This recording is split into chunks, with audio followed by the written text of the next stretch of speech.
গুনাহের প্রতি যদি আপনাকে টানে, বেশি যদি গুনাহ করেন, বুঝতে হবে আপনার নফসটা এটা নষ্ট হয়ে গেছে, এটা ক্যান্সারে ধরেছে। আপনি নফসে আম্মারা, আপনার এটা যদি পরিশুদ্ধ না করেন আপনাকে জাহান্নামী বানায় ছাড়বে। নফসে আম্মারা মানে হলো, এটা হলো খারাপ নফস, এটা সব সময় নিজেকে গুনার দিকে টানতে থাকে। কিসের দিকে টানে? আমরা যে গুনাহ করি এই গুনার দিকে আমাদেরকে টানে কে?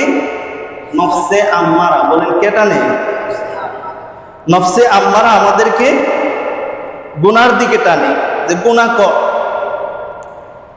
এটা হলো নফসে আম্মারার কার্যকরিতা। সে আপনাকে বলে নামাজ পড়িস না, ঘুমাই থাক। নফসে আম্মারা আপনাকে বলে সুদ খা, বেশি লাভ পাইবি। নফসে আম্মারা আপনাকে বলে তুই টেলিভিশন দেখ, নাটক দেখ, সিনেমা দেখ। নফসে আম্মারা বলে এমুক নারী সুন্দর, তারে ভালো করে দেখ। নফসে আম্মারা বলে তুই জিনা কর। নফসে আম্মারা বলে তুই নেশা কর। এই সমস্ত যত ধরনের গুনাহ আছে, এই সমস্ত গুনার দিকে আমাদেরকে টানে আমাদের মন। এক ধরনের মন, সেই মনের নাম কি? শ্যামা। বলেন এটা আমাদের বন্ধু নাকি শত্রু? শত্রু চিনতে হবে, শত্রু চিনতে হবে। শুধু শয়তানি গুনাহ করা না, নিজের মনও নিজের গুনার দিকে টানে। নিজের মন নিজের কিসের দিকে টানে? গুনার দিকে টানে। সেই মনটাকে বলে নফসে আম্মারা, প্রবৃত্তি পরায়ণ নফস, গুনার অভ্যাসে জর্জরিত। বলেন এমন আমাদের হয় কি হয় না? হুজুরে বলেন নামাজ পড়িস না, ঘুমায় থাক, মনে চায়। বলেন কিসে চায়? মনে চায়। এই মনটার নাম কি? নফসে আম্মারা। ভালো কাজ করিস না, খারাপ কাজ কর, গুনাহ কর, নাফরমানি কর, হারামে লিপ্ত থাক। এই সবগুলি করাইতে নফসে আম্মারা। এই জন্য এটাকে পরিশুদ্ধ করতে হবে। কিন্তু এটা আল্লাহর সাহায্য ছাড়া, নিজের প্রচেষ্টা ছাড়া এটাকে পরিশুদ্ধ করা সম্ভব। এই বিষয়ে আল্লাহ পাক রব্বুল আলামিন সূরা ইউসুফের মধ্যে বলেন, ওয়ামা উবাররিউ নাফসি ইন্নান নাফসা লাআম্মারাতুন বিসসূ। আল্লাহ বলেন ইন্নান নাফসা লাআম্মারাতুন, নিশ্চয়ই নফসে আম্মারা বিসসূ, মানুষকে গুনাহের প্রতি আকৃষ্ট করে। নাউযুবিল্লাহ। তাহলে আমাদের যখন গুনার দিকে মন চায়, তখন বুঝতে হবে আমাদের এই নফসে আম্মারা আমাদেরকে গুনার দিকে নিয়ে যাচ্ছে। জোরে কোন ঠিক কিনা?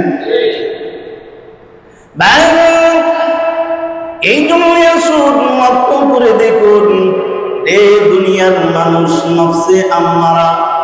আল্লাহ স্পষ্ট জানায় দিয়েছেন, এই দুনিয়ার মানুষ তোমার নফসে, তোমার নফসটা যদি নফসে আম্মারা আর গুনার দিকে যদি টানতে থাকে, গুনার দিকে যদি ওয়াসওয়াসা দিতে থাকে, নেক কাজের প্রতি যদি অনীহা জাগে, তাহলে বুঝতে হবে তোমার নফসটা দুষ্ট হয়ে গেছে। তোমার নফসটা এটা জানোয়ারের মতো হয়ে গেছে। বলেন যার নফস ঠিক নাই, তার আর জানোয়ারের মধ্যে কোনো পার্থক্য নাই। মুসলমান ভাইরা, যে সমস্ত মানুষগুলি জিনাহের মধ্যে লিপ্ত আছে, তার নফস ঠিক নাই। আল্লাহ বিধান দিয়েছেন মানুষের জন্য, যদি জৈবিক চাহিদা পূরণ করতে হয় হালাল পদ্ধতিতে করতে হবে, এটা হলো মানুষের স্বভাব। আর যদি হারাম পদ্ধতিতে জিনার মধ্যে জৈবিক চাহিদা পূরণ করে, নফসের খায়ের সাথে পড়ে, তাহলে এটা মানুষ থাকে না, এটা জানোয়ার হয়। মুসলমান আল্লাহ পাক রব্বুল আলামিন মানুষকে বিধান দিয়েছেন ইবাদত করো, নামাজ পড়ো, তারপরে আমি আল্লাহর বিধান মানো।